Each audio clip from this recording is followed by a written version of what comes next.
ઉદ્યોગોને વિકાસના પર્યાય તરીકે જોવામાં આવે છે। કહેવાય છે કે ઉદ્યોગો આવશે તો રોજગારી મળશે, રોડ રસ્તા સારા થશે, સ્થિતિમાં સુધારો થશે।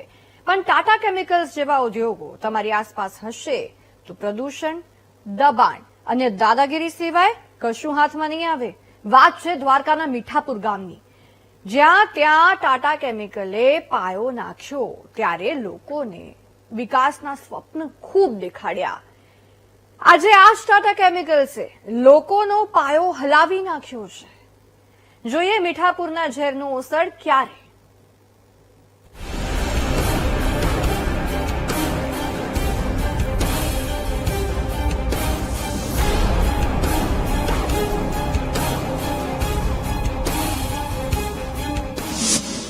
મીઠાપુરના ઝેરનું ઓસડ ક્યારે?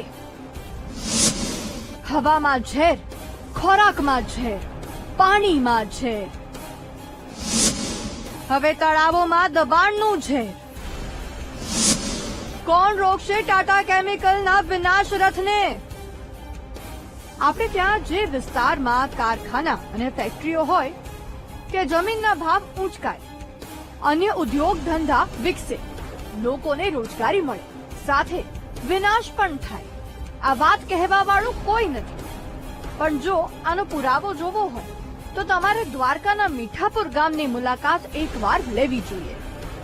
ટાટા કેમિકલ્સ નામની કંપની ત્યાં વર્ષોથી પોતાની મરજીની સરકાર ચલાવી રહી છે। સ્થાનિકોની દયા ખાધા વિના પોતાના સ્વાર્થ માટે વિનાશ વેરી રહી છે।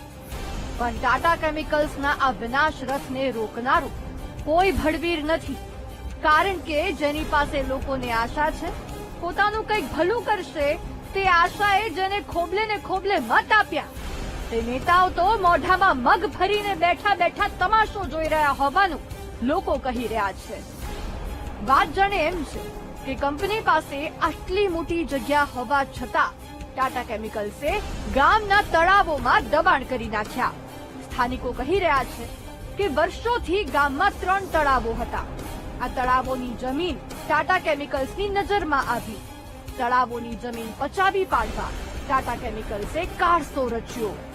ષડયંત્ર એવું ઘડાયું કે કોઈને જાણ પણ ન થાય। 3 તળાવમાં કચરો નાખી બૂરી દીધા।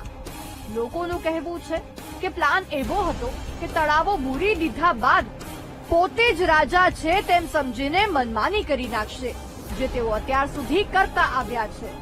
ટાટા કેમિકલ્સના કારસ્તાન સામે સ્થાનિકો રોષે ભરાયા છે કે આ સરકારી તળાવની અંદર ટાટા કેમિકલ્સે શું કર્યું, એનો જે ટાઉનશીપનો જેટલો કચરો આવતો એ બધો કચરો એ સરકારી તળાવમાં નાખતા અને એનું દબાણ કરીને પૂરવાના એ લોકો કાવતરો કરતા ટૂંકમાં। અને બીજી વસ્તુ એ છે કે એની અંદર જે સરકારી તળાવની અંદર જે પાણીની આવક હતી, જો નિયમ અનુસાર એવું છે કે સરકારી રસ્તો હોય રાજાશાહી સાહેબનો, એ આપણે એને રોકી ન શકીએ, કોઈ પણ પાણીના વેડને ન રોકી છે।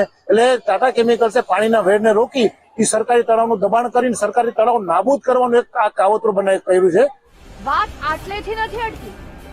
આ અંગે જ્યારે તંત્રમાં રજૂઆત કરાઈ તો 2 અરજદારોને અલગ અલગ કારણ આપવામાં આવ્યા, કારણ કે સ્થાનિક તંત્રના સપોર્ટ વિના કોઈ કંપની જો હુકમી તો કરી જ ન શકે। આવો સાંભળીએ અધિકારીઓ કેવી રીતે સ્થાનિકોને ઉઠા ભણાવી રહ્યા છે। મને લાગે એકને પંચરોજ કરાવે ને બીજાને ગોળ ગોળ જવાબ આપે, તો મને આમાં કઈ સમજાતું નથી। હવે આમાં અધિકારી કંપની માં સંકળાયેલા છે, આ કદાચ ટાટા વાળા અહીંયા બેઠા રહીએ છે, મામલદાર માં બેઠા રહીએ ને અહીંયા તાલુકામાં બેઠા રહીએ ને કદાચ એની રીતે હોય એવા તળાવ અનેક।